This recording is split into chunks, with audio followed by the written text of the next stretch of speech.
Baltimore's Inner Harbor flooded and the Bay Bridge shut down. Tonight's wild storm has us in weather alert. Our team is live showing you conditions across Maryland. And meteorologist Wyatt Everhart is tracking the system, breaking down risks of damaging winds and power outages. Governor Wes Moore announces his plan to tackle the crime crisis statewide. We want to hear what's going to be done to immediately make streets safer. Why some say his proposal doesn't echo the calls for change from top prosecutors. The governor also pushing for a state program to fight gun violence. Why a tax expert says it's doomed to fail. This could be a massive waste of taxpayer money. Then a deadly crash involving a suspected stolen car. A look at the safety risks these car thefts pose to other drivers on the road.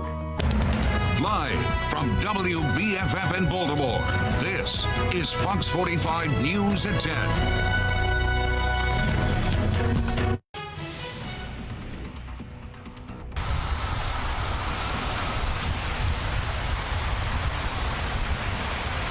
Fox 45 is on weather alert as we continue to track this storm system bringing heavy rain, strong wind, and flooding to so much of our region today. The rain has been falling steady for more than 2 hours, and tonight... 12 hours. More than 12 hours, and tonight we're seeing flooding everywhere from the Inner Harbor to Annapolis. And right now we're in the brunt of this storm with those winds reaching 50 miles an hour in some parts of the state. The wind also affecting the Bay Bridge for hours, which is now open under limited restrictions. All lanes were closed for more than 7 hours today, leading to a standstill traffic in both directions, eastbound and westbound. People just sitting in their trucks, in their cars for hours. The closure was because of wind gusts of more than 50 miles per hour, leading to high wind warnings. And Fox 45 is hearing reports of fallen trees and branches and even downed power lines. Well, today, Governor Wes Moore signed a state of preparedness for Maryland. The Department of Emergency Management says that enhances the state's ability to respond swiftly and effectively to potential hazards and threats. The main hazards today have been rain, wind, and those floodwaters. A state of preparedness is a step before a state of emergency. We have no idea whether that's going to be declared. But in the meantime, Marylanders are encouraged to monitor local news and government for up-to-date information and instructions. And this system leaving more than 800 people across Maryland without power tonight. It looks like West Baltimore and Columbia seeing the worst of it with more than 50 reported outages so far. And good evening, everybody. I'm Mary Bubala. I'm Kai Jackson. Fox 45 News has live team coverage tonight, keeping you up to date with those current conditions across the region.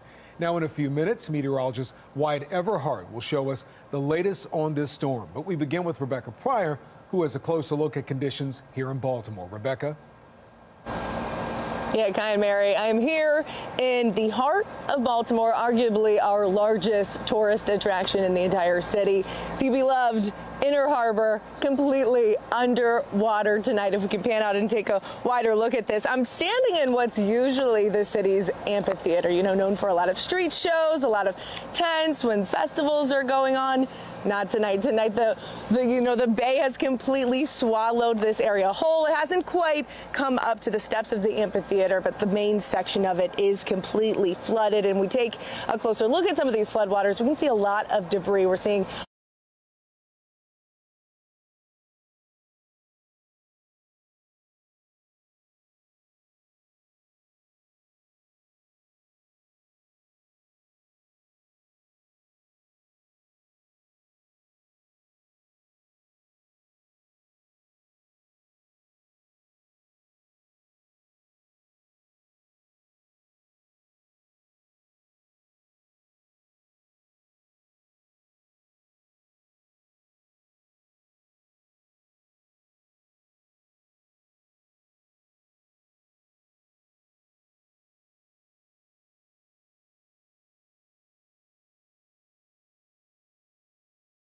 almost hitting the top of that dock.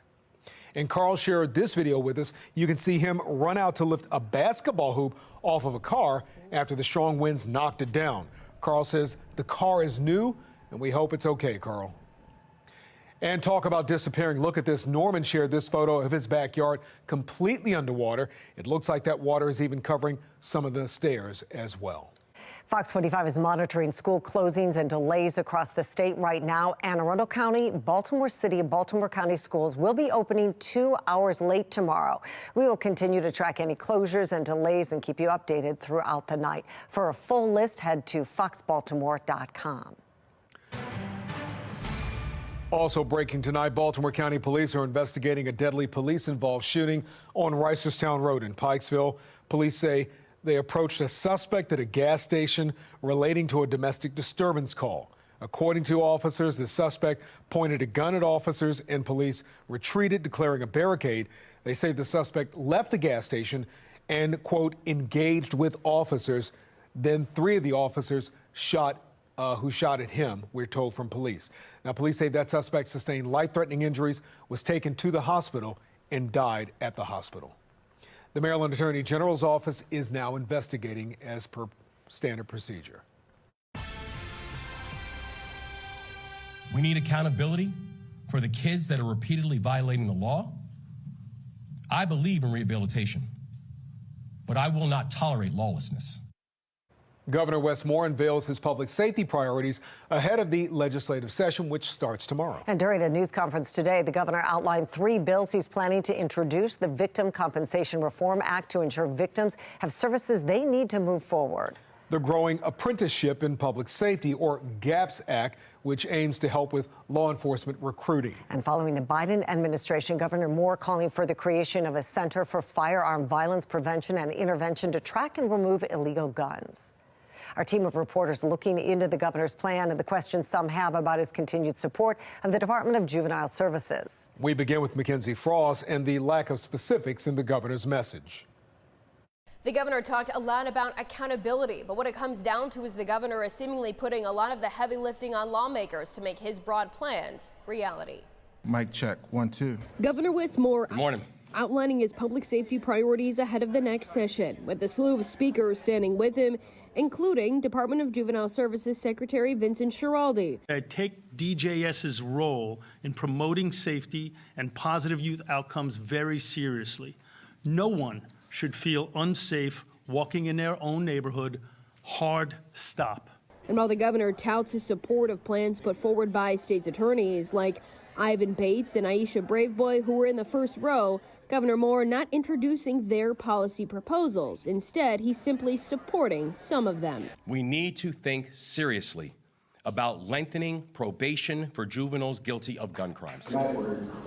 Extending the length of probation for young offenders is a key element to the Bates Braveboy legislative priority package, and another priority is changing the Juvenile Interrogation Act, calling to require defense attorneys to be present in person during questioning instead of just on the phone. We pressed the governor on that policy push. Do you support that as well? I think all options need to be on the table. And I think as we're going into this next legislative session, we are going to work with our state's attorneys.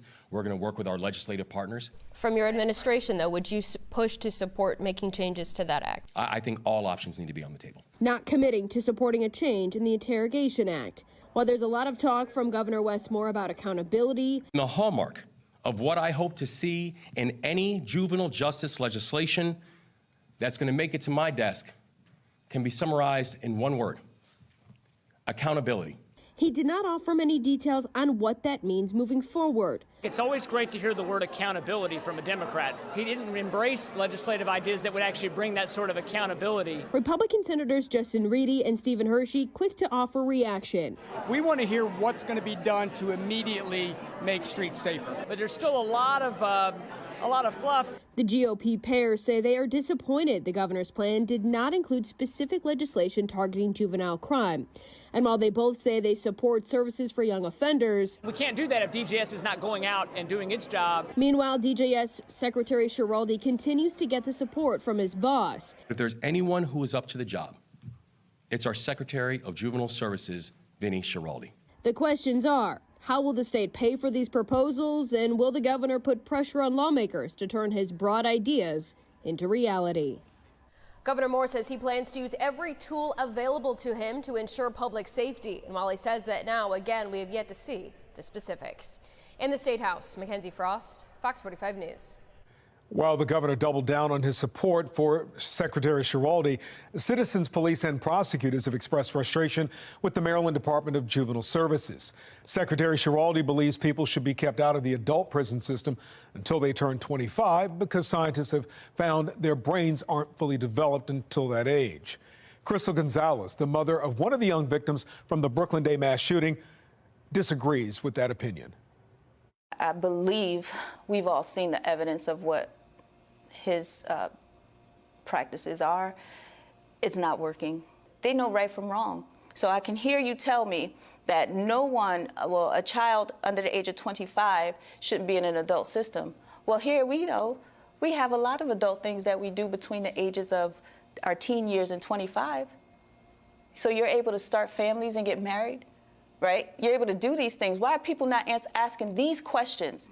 But when you have a violent offender commit a violent act, all of a sudden he don't know better. Gonzalez went on to say that she wants a complete overhaul of the state's juvenile justice laws as lawmakers return to Annapolis. And that brings us to our question of the day. If lawmakers don't change the juvenile crime laws, should they be recalled? So far, 98% of those who voted say yes. Head to foxbaltimore.com/vote to weigh in. Well, a key component of the governor's crime strategy is the creation of a center which will address firearm violence and intervention. And already there are questions about its effectiveness. Fox 45's Jeff Abel taking a closer look at the plans and why they are raising concerns.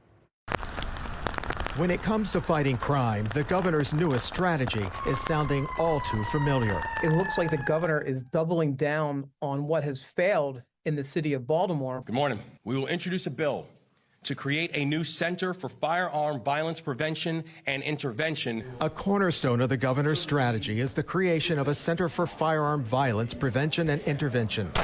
The center would be run by the health department and would oversee funding for community organizations who are fighting in the war on crime. Those who are closest to the problem are the ones who are closest to the solutions.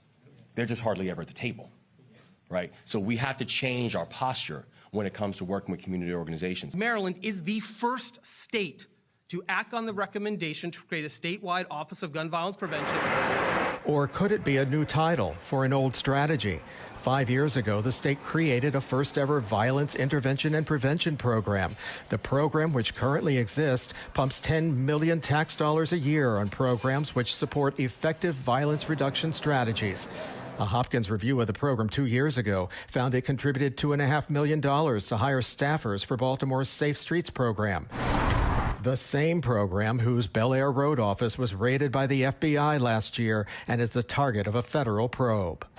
And we see just the very recent past that the nonprofits in Baltimore City are not helping the crime situation. And in fact, there are more questions than answers when it comes to these nonprofits receiving money. In an email, we asked the governor's office today how this new violence intervention program would differ from the existing program.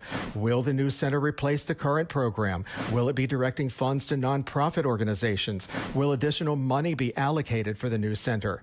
We're still waiting for a reply. Meanwhile, taxpayer advocate David Williams is shaking his head. And this could be a massive waste of taxpayer money if he sends this money to the nonprofits. Jeff Abel, Fox 45 News. We've also heard from top prosecutors across the state for months. They say the state's juvenile crime laws are leaving their hands tied and action can't wait. We can only hope that they'll not listen to just folks like me or my 23 colleagues across the state or the chief prosecutors in our counties, but hopefully they'll listen to their citizens, because their citizens are saying the exact same thing. Enough's enough. Some of our laws that have been passed recently do make it a little more challenging for us to hold them accountable. Join Fox 45 News for a Your Voice, Your Future State's Attorney Roundtable tomorrow. Top prosecutors Ivan Bates, Aisha Braveboy, Scott Schellenberger, and Rich Gibson will join us to discuss their legislative priorities for the 2024 session. That roundtable starts tomorrow at 7 p.m., and you can watch it live on foxbaltimore.com. Still to come on Fox 45 News at 10, Baltimore's car theft crisis turns deadly. The surveillance video as police track down a suspected teen car thief and the consequences he's now facing. Violence claiming the life of a juvenile in early January for the third straight year. The calls for justice from a mother grieving another life lost. And of course, we are keeping an eye on the flooding and other storm damage all across our state as we remain on weather alert. Stay with us as our team coverage continues after the break.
We remain on weather alert tonight because of all the rain, high wind, and massive flooding in our region. Take a look at some of these conditions. This is video out of Fells Point. Shows what appears to be an adult carrying a child through knee-high flood water away from a bench and then to higher ground. So please be careful. This storm is still going strong, although the rain has pretty much stopped in Baltimore City. Meteorologist Wyatt Everhart will be tracking its path in just a few minutes. And it's really been a messy day on the roads all day out there. Maryland State Police say between noon and 8 p.m., look at these stats here. They responded to 79 crashes, 40 roadway hazards, 18 disabled vehicles, and 361 calls for service in the state of Maryland. That does not include what was happening on the Bay Bridge, which was shut down for hours. Now, you can go to roads.maryland.gov for more information and updates. Someone is driving a vehicle that they stole. They are not paying the insurance on that car. They don't own that car, so they're not going to drive with any kind of care. They're already quite willing to commit a felony, so they're not going to drive appropriately.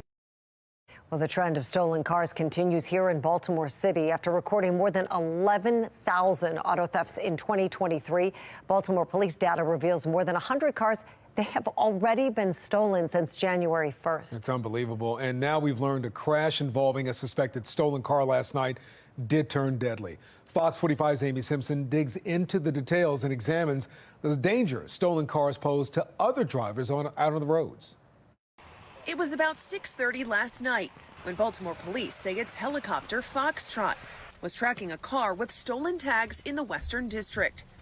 Police say officers on the ground tried to stop the car, but instead the vehicle refused and sped up before crashing into another car along West Franklin Street.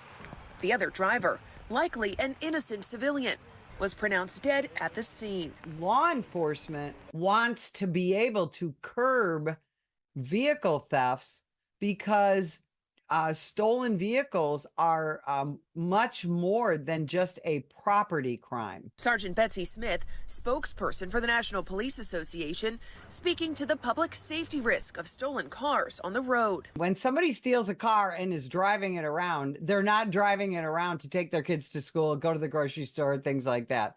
Generally speaking, they are driving it to either commit an additional crime, to use that vehicle for parts, very often to joyride. Today, Baltimore police said charges are pending against the 18-year-old driver of that suspected stolen vehicle. The team's still in the hospital. Authorities also say they've charged an 18-year-old passenger with a handgun violation. So far, police have yet to release the name of that 53-year-old man killed in the crash. Looking for more details and context of the tragedy, today Fox 45 News searched for emergency dispatch audio from Monday evening, but archived audio feeds for BPD's Western District unavailable between 5:48 and 8:46 p.m. Monday. Broadcastify, the site which publicly archives these recordings, telling Fox 45 News there was an outage impacting many of its feeds. Fox 45 now asking Baltimore police to share those dispatch recordings. In Baltimore, Amy Simpson, Fox 45 News. And car thefts were a topic of discussion during the mayoral candidate Sheila Dixon's meet and greet tonight. Several older Baltimore residents voiced their concerns about a lack of security at their buildings, which they say leads to car thefts. Dixon says there needs to be more collaboration between the building owners and law enforcement. Now that the older adult buildings are managed by the private entities, we really have to put the fire under their feet to take on more responsibilities on what's going on inside and outside of those buildings, because they're being funded by HUD, but they're being managed by private entities. If you have a story about a stolen car or know someone who's been impacted by the spike in car thefts, we'd like to hear about it. Scan the QR code on your screen and tell us what happened, or send an email to news@foxbaltimore.com. Weather-wise, we have seen the rain, the wind, and yes, the flooding, not just from the rain, but also from that push of water into the Chesapeake Bay along the western shore. So the wind gust up in the 50s out there over the open waters, and still some rain, especially on the eastern shore. We'll talk about the continuing impacts of the system overnight and what you can expect for Wednesday and beyond. That's coming up here on Fox 45. All right, Wyatt, thank you. And this is a deceiving picture of what's been happening in Baltimore around the state. It is not a quiet night. We've had rain, wind, and flooding all day. The Inner Harbor has flooded. It may not be the worst, but it's still a problem. Stay on your toes and stay with Fox 45 News.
Fox 45 is on weather alert tonight as we track high winds and heavy rain throughout the region. Right now, you're taking a live look at our weather radar that's on the left side of the screen as that rain is starting to move out of Baltimore, but we are still keeping an eye on the eastern part of the state and storm damage in our area. Our meteorologist, Wyatt Everhart, said probably won't see that rain out of here and the water out here completely until around midnight. But the main part of it does seem to be leaving, but the problem lingers on. Annapolis is flooded really bad. Fells Point flooded. The Inner Harbor also flooded, and you could have some standing water if you're living in the city around Alisana Street, Eastern Avenue, some of these areas that typically flood. So please be careful if you're out there tonight. We'll be back in just a moment. Well, the tragic end of juveniles being caught up in violence continues into the new year. Coming up, the victims whose lives were taken too soon and the answers their families are looking for. A body cam footage of a deadly crash in Pasadena has been released. The disturbing video and new details police are revealing. Our beloved Inner Harbor underwater tonight. I'm Rebecca Pryor, and coming up after the break, I will show you just how severe the flooding is in the heart of Baltimore City.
Fox 45 is on weather alert tonight as we continue to track this storm system that's been bringing strong winds, heavy rain, and flooding to the area.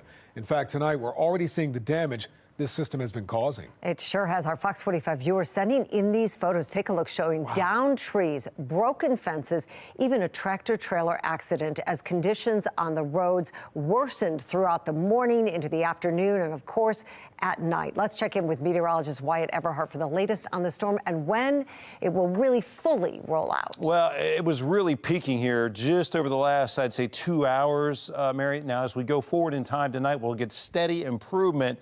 But even as the heaviest rain now clears the western shore and heads mainly for Delmarva for another hour or two, we're still talking about runoff, several inches of rain, low-lying areas still going to be prone to flooding. We're still talking about water stacking up on the western shore of the Chesapeake on that hard easterly, southeasterly wind. So we still have coastal flooding concerns, especially as we get our high tide cycle overnight tonight and into the early morning hours. Fortunately, radar is clearing from west to east. So again, right now, most of the heaviest rain is over on Delmarva, but still, we continue to keep many of our aerial flood warnings up for just runoff. You know, it takes several hours to get the full impact of what has already fallen, and we will continue to watch that as well as that coastal flood concern and still some high wind issues, especially for Kent Island eastward toward the beaches for several more hours, even through 3 a.m. in the morning. Much more on the storm coming up.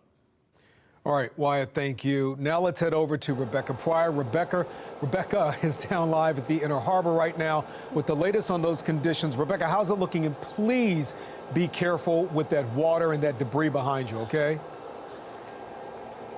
You know what, Kai? I want to be really honest. Right now, I did get a little bit of bay water in my boot. Dirty bay water in my boot. And that's because because the waters are still rising, which, you know, I didn't really take into account because thankfully it has stopped raining though, Kai. That's the good news to start with, right? Good news, it stopped raining. Bad news, there's dirty bay water in my boot. Anywho, we are live at the Inner Harbor tonight where there is severe flooding, water still rising. Let's take a look on over. This is one of the most recognizable parts, of course, of the Inner Harbor. It is the center of it. It is the amphitheater. You can see it has been completely swallowed by the Chesapeake Bay. Hasn't quite started to approach the steps of the amphitheater, but its base portion, the main section, has been completely swallowed. And to show you just how far up the water is compared to where it normally is, let's pan on back, way on back, probably about 30 or 40 feet back to where those pillars are. That is where the water is supposed to be. Instead, tonight it's all the way up here. At 10, we showed you some of the debris. This is kind of a better look at what we're seeing washed up on the Inner Harbor's walkways. Now, look at all these plastic bottles, this trash. You hate to see this. We work so hard at keeping our bay clean, getting it cleaner, and, you know, now we're seeing all this nasty debris, lots of sticks, this is some of the bigger debris we're seeing tonight. Large tree chunks. There's two massive ones in the Inner Harbor. Obviously, we're seeing some downed trees throughout the city tonight. More good news to share, though. Thankfully, if you pan up, hopefully I'm not blocking it, you can see back towards where the Science Center is. That pathway, that walkway, all of our main shops and businesses are in the clear. Now, I talked with Kevin Cartwright with the Baltimore City Fire Department. He's their public information officer tonight. He was saying that this is concerning. They are on high alert. They are monitoring this situation, but it is not nearly as bad as they've seen it in the past. One of the events back in 2003. Take a listen to what he had to say. Hurricane Isabel. It was very, very dramatic. But the water crest the sidewalk and was up and actually got into the World Trade Center, which was pretty damaging. There were a lot of businesses along Thames Street that suffered water damage as a result of tidal flooding. So fortunately, hopefully we won't encounter that tonight. And we are very hopeful. We're going to knock on this wood. Hopefully the rain stops for the rest of the evening. We don't see it that severe. Water line not even close to reaching the World Trade Center tonight. So we are hopeful that this will all dissipate and clear out quickly. Reporting live from the Inner Harbor, Rebecca Pryor, Fox 45 News. Rebecca, thank you. Well, we are also keeping an eye on the flooding, of course, in Fells Point. Jeff Abel joins us with a live look at conditions there. Jeff, I saw on social media that they were pulling and towing some cars out of those flooded streets earlier.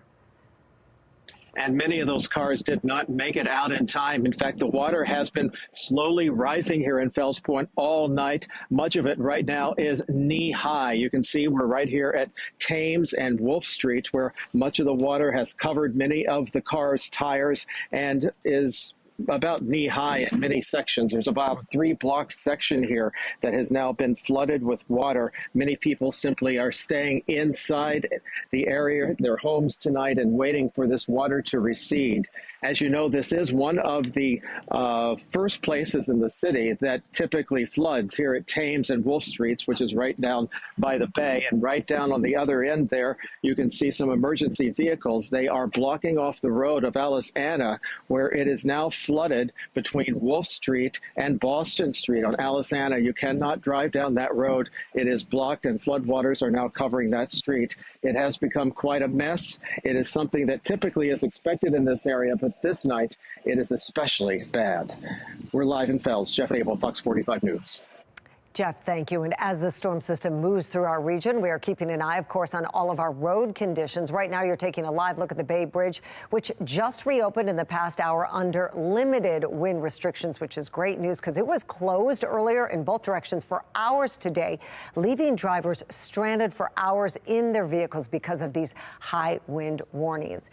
And as with any storm, transportation officials say their top concern when it comes to driving, hydroplaning and downed power lines or trees. Shantae Felix with the Maryland State Highway Administration joined us earlier to share some tips on how to stay safe if you have to head out on the roads tonight or tomorrow morning.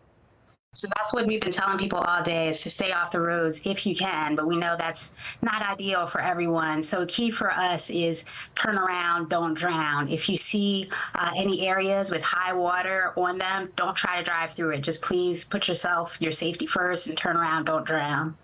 Shantae says if you do need to drive, you can head to roads.maryland.gov to stay up to date on any road closures that could affect your commute.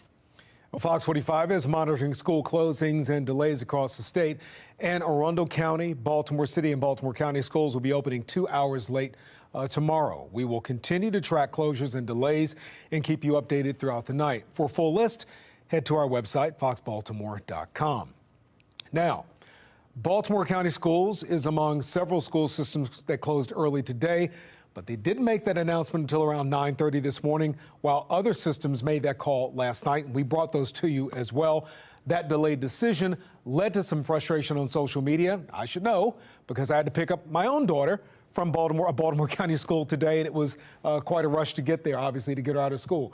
Here, as a parent, what I don't understand is why these announcements need to come mid-morning. It's almost like school officials have no understanding of household logistics, and it's difficult for a lot of parents. Really late news, okay? This one, even as a child going to school, I felt like these decisions were made last minute. I can't fathom why nothing has changed. And let's pull up one more over here. This one here, this should have been said at 6 a.m. And of course, the call then would have been just to perhaps close school altogether, but that's the call the school system has to make. And our area isn't the only place seeing severe weather. Right now, you're looking at FlightAware's misery map, tracking flight delays and cancellations across the nation. Most of them are in the Northeast, South, and the Midwest. In the South, high winds are prompting tornado warnings. And in the Midwest, they are seeing more than half a foot of snow in some areas. Coming up on the late edition, we're going to be taking you to Oklahoma, where a massive blizzard has left travelers stranded. For the past 3 years, the first homicide victim of the new year here in Baltimore has been a young person. As the governor rolls out his statewide plan for public safety ahead of the 24th session, Alexa Ashwell has more on the young lives lost here in Baltimore and the pleas from their parents for justice. Noah Gibson, Deasia Garrison, Bernard Thomas, Desmond Canada, 4 juveniles who called Baltimore home and who became their city's first homicide victim of the new year. 2024, 16-year-old Noah Gibson, the Carver Votech High School student, was found shot to death in an alley in southwest Baltimore January 2nd.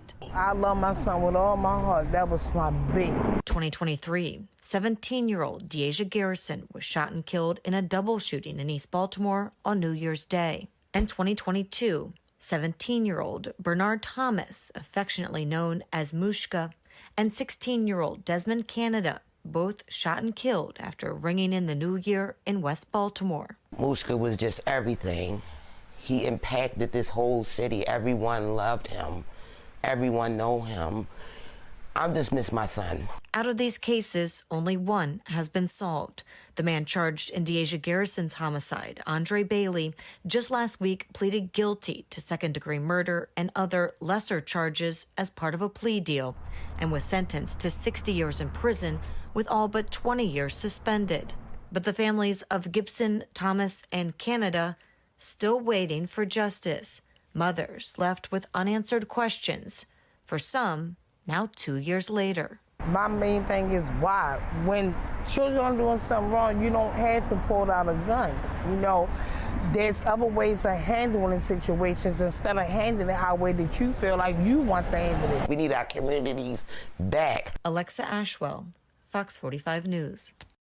The Maryland Attorney General's office is releasing body cam footage from a deadly crash on December 7th in Pasadena, and we warn you the footage may be disturbing to some viewers. The video shows Anne Arundel County police approaching a sedan that had crashed into a utility pole while traveling at a high speed near the Stony Creek Bridge. Police say the passenger was killed, the driver hospitalized. The passenger has been identified as 22-year-old Damian Gardner. The Attorney General's office is investigating what led up to that crash. All right, checking out the radar, and you can see there is still plenty of rain pushing basically from central Maryland out over the Delmarva area. So we'll continue to track the last of the rain, and in its wake,